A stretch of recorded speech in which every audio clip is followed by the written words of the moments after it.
I'm in a really good place. I feel very peaceful about our situation. He doesn't. Some of the things that he's saying are really, really, really mean. He clearly has a lot of internal that he still needs to work on here. Where we are now is I actually like you.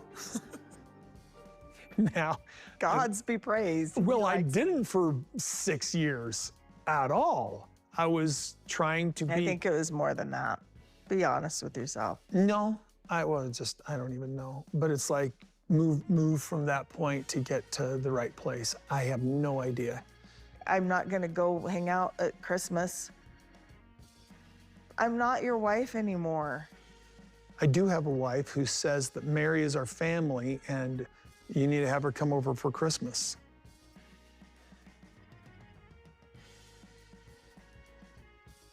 I normally just disregard her opinion. No, you don't. Oh, yes, I do. Really? You don't know me if you think that I'm not a man of my own mind. I know you're a man of your own mind. I also know you take into consideration people's opinions. I don't know how we define ourselves with each other from here. We're exes. Let's be real. You don't need to worry about me. Okay. I just wish you knew how amazing of a person I really am. Hey everyone, welcome back to Chroma Celebs. Today's news is one that Sister Wives fans will not want to miss. The headlines say the battle over Coyote Pass is finally over. But is it really? With Kody, Meri, and Yanel Brown having reached an agreement on dividing the land, many think the drama is behind them. But we're here to tell you, not so fast. Behind the polite statements and signed papers lies a deeper, unresolved tension. The surface might be calm, but the undercurrents of betrayal, bitterness, and emotional loose ends are still swirling. And there's one major problem Kody Brown still hasn't solved, one that could reignite the family's fractures at any moment. Let's break it all down. When the Browns first arrived at Coyote Pass, it wasn't just a piece of property. It was a symbol, a sprawling vision in the Arizona sun. It was a promise that despite moving from Las Vegas, despite personal issues and public scrutiny, they were still one family, one united plural family, willing to build their futures from the ground up. But that promise has since withered. And now, even though the land has been divided, the emotional wreckage left behind is anything but settled. The dream began with high hopes. 4 wives. 1 patriarch. 1 piece of land large enough to hold each of their separate homes, with shared space in between to preserve the feeling of togetherness. The cul-de-sac dream, once realized in Las Vegas, was supposed to be reborn in Flagstaff. But instead, the land became a symbol of everything that went wrong. Kody Brown's inability to treat his wives equally has been a glaring theme throughout the show's later seasons. When Christine left, the dominoes began to fall. Yanel and Meri soon followed, leaving Kody with just Robyn, his only legal wife, and the one who most fans believe was always his favorite. In the fallout of those failed marriages, the issue of who gets what became more urgent. Coyote Pass had been sitting undeveloped for years. With no construction, no building permits, and nothing to show for the money poured into it, the value of the land had shifted from emotional to financial. For Yanel, who had literally lived on the land in an RV, through scorching summers and freezing winters, the emotional investment remained. For Meri, who had often been treated like an outsider, the land represented the only concrete asset left after decades of commitment. And then there was Kody, still holding on to the illusion that he could call the shots, still trying to control the narrative. The recent resolution of the Coyote Pass land dispute might appear like progress, but anyone who's followed the story knows better. Paperwork might bring clarity, but it doesn't erase years of pain. Each wife walked away from her marriage with Kody for deeply personal reasons. But just because they've settled the land issue doesn't mean they've settled the past.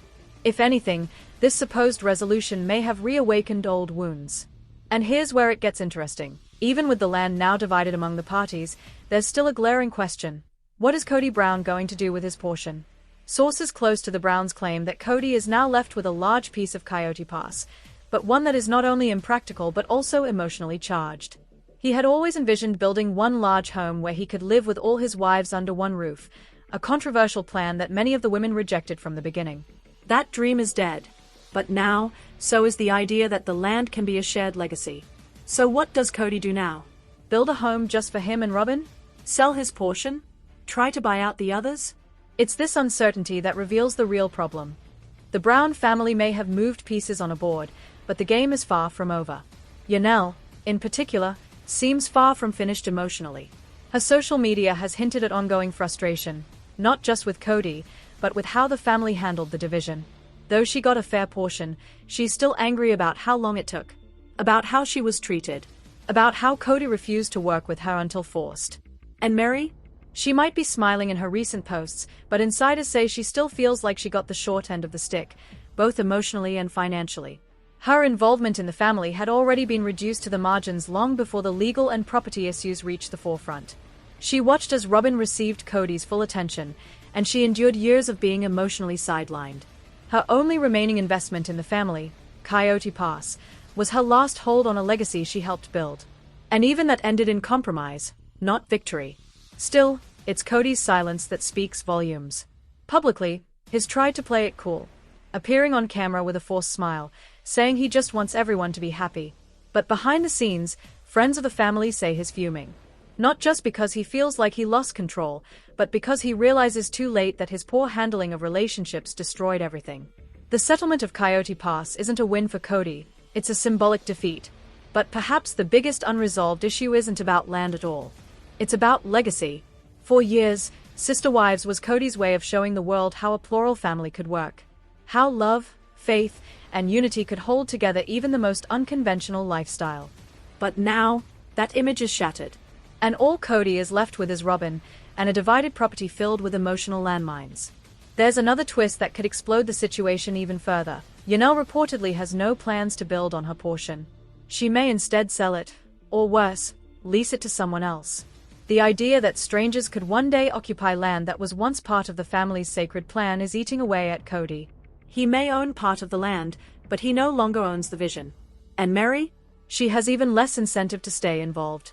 She's already moved on in many ways, focused on her personal growth, travel, and self-discovery.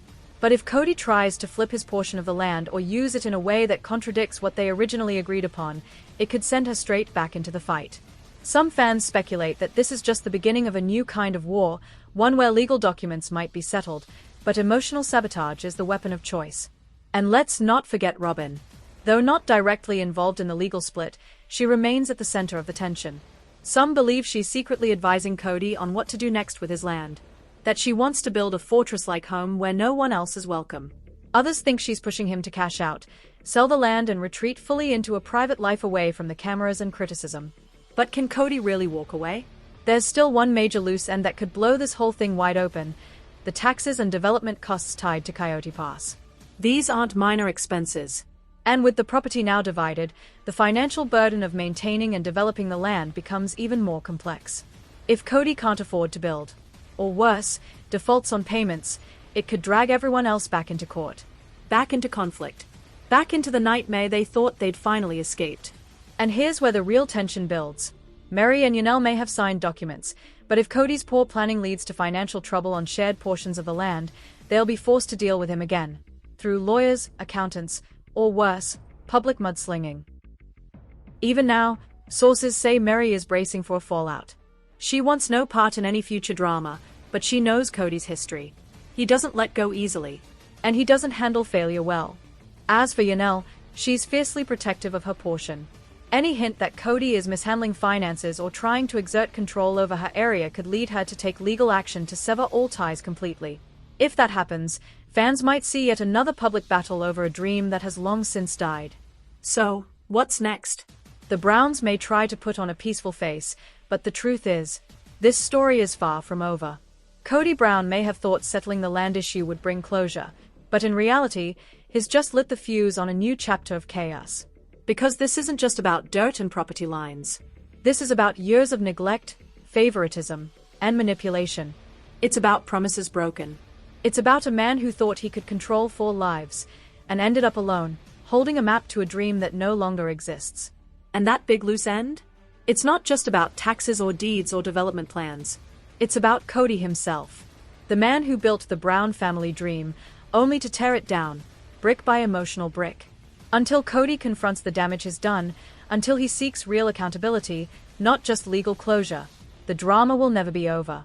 The land may be divided, the wives may be gone, but the fallout is still very much alive. And mark my words, this Coyote Pass saga still has one final eruption left. And it's going to be big. In the wake of Garrison Brown's tragic passing in March 2024, the intricate dynamics within the Brown family have come under intense scrutiny, particularly concerning the relationships between Kody Brown's children and his fourth wife, Robyn Brown. The family's structure, shaped by polygamy and years of shared experiences, has faced significant challenges, leading to varying degrees of closeness and estrangement among its members. Garrison's death, ruled a suicide, sent shockwaves through the family and the broader audience of the Sister Wives series. His passing not only highlighted the personal struggles he faced but also brought to the forefront the existing fractures within the family. At his memorial service, the absence of Robyn's children, Dayton, Aurora, and Brianna, was notable. This absence suggested a lack of closeness between Garrison and his step-siblings, possibly reflecting broader tensions within the family. The COVID-19 pandemic further exacerbated these tensions. Robyn and Kody implemented strict health protocols, leading to disagreements with other family members who felt these measures were excessive. This period saw a decline in interactions between Robyn's children and their half-siblings. For instance, Savannah Brown mentioned that she and Brianna Brown, Robyn's daughter, tend to ignore each other at school, highlighting the distance that has developed between the siblings. Brianna herself acknowledged that differing views on safety measures during the pandemic caused them to keep their distance, leading to strained relationships. Gwendolyn Brown, daughter of Kody and Christine, has openly discussed her strained relationship with Robyn and her children. She revealed that Robyn's lack of trust, especially during the COVID-19 pandemic, created a rift. Gwendolyn felt hurt by Robyn's reluctance to allow her children to interact freely with their half-siblings, leading to a sense of exclusion. Despite these challenges, Gwendolyn expressed that she still considers Robyn's children her siblings and misses them. Gabriel Brown, son of Kody and Yanel, shared that while he maintains a cordial relationship with Aurora, Robyn's daughter, he feels disconnected from the rest of Robyn's family.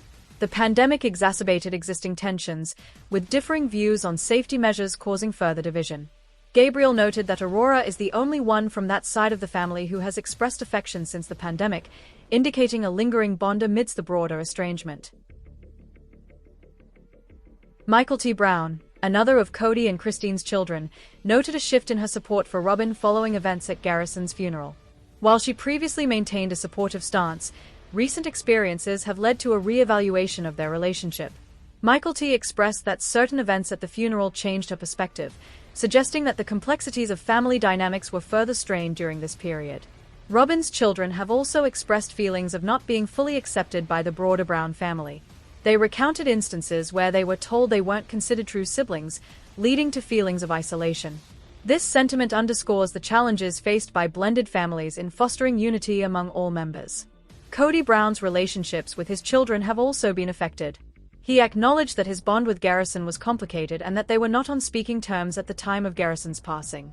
Kody expressed regret over missed opportunities to connect with his son, admitting that their relationship certainly could have been better before Garrison's death.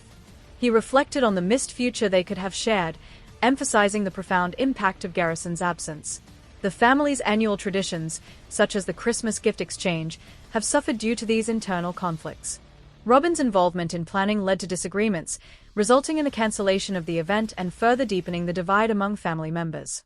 Garrison, in particular, expressed a desire to mend relationships with his siblings but was hesitant to reach out, feeling that the effort should be mutual. Despite these challenges, some family members continue to express a desire for reconciliation. Christine and Yanel have both voiced hopes that Kody will mend his relationships with their children, emphasizing the importance of family unity. They believe that Kody needs to take responsibility to rebuild these relationships, especially in the wake of Garrison's passing. Christine, who now is married to David Woolley, encourages her kids to stay in touch with their father. Yanel pointed out that while the children may be considered the glue of the family, it is up to Kody to repair the damaged bonds. In conclusion, the relationships between Kody Brown's children and Robyn Brown remain complex and varied. While some maintain cordial ties, others experience significant estrangement. The family's journey through grief and conflict underscores the challenges inherent in maintaining unity within a large, blended family. The events following Garrison's death have highlighted the need for open communication, mutual respect, and a collective effort to heal and rebuild fractured relationships. So what do you think? Is the Coyote Pass drama truly over? Or is this just the calm before the next storm? Do you think Kody will finally face the truth? Why Christine Brown should never feel embarrassed about her marriage to Kody Brown, because if there's anyone who should be hanging his head in shame, it's Kody. Let's begin. It's been years since Sister Wives first aired on TLC, taking viewers inside the complex, chaotic, and often controversial world of the Brown family's polygamous lifestyle. But as the seasons rolled on, it became painfully clear that the picture-perfect plural marriage Kody Brown once preached about was unraveling, one wife at a time. Among those wives, Christine Brown's journey is perhaps the most powerful, not because it was without heartbreak, but because of how she transformed that pain into liberation. And yet, Christine has often hinted that she feels embarrassed by the years she spent married to Kody. But she shouldn't. Because if there's any embarrassment to be felt, it belongs solely to Kody. His behavior, his choices, his blatant favoritism, all of it cast a long shadow over what could have been a deeply loving and respectful union. Christine's story isn't one of shame. It's one of strength. And it's time we start saying it plainly. When Christine first entered Kody's life, she was a breath of fresh air. She was young, optimistic, and committed to the ideals of plural marriage. In fact, Christine was the one who truly wanted the big happy family vision. She didn't just marry Kody, she married the dream. She joined a family she believed would provide sisterhood, support, and spiritual fulfillment. But instead of being welcomed into a strong and supportive structure, Christine was gradually made to feel less than. She played the part of the fun wife, the caregiver, the one who smiled through the pain and picked up the emotional labor no one else seemed to notice. She bore the burden of keeping the household functioning emotionally and logistically. And through all of it, she did her best to remain committed, not just to Kody, but to her sister wives, her children, and the family unit. She gave her all. So why is Christine the one who says she feels embarrassed by her marriage? In interviews and on the show, Christine has at times referred to feeling ashamed for not seeing the truth sooner, for staying so long in a relationship that no longer served her. She's been vulnerable about questioning her self-worth, wondering if she was foolish for believing Kody ever loved her the way a husband should. But let's stop right there. Christine did what millions of women do. She stayed, she hoped, she tried to make it work. She raised kids, cooked dinners, organized birthdays, and held the emotional glue of the family together. That's not shameful, that's honorable. What's shameful is that Kody let her carry all of that weight without ever truly appreciating her. What's shameful is the way Kody slowly distanced himself from Christine, emotionally withdrawing while blaming her for the cracks in their marriage.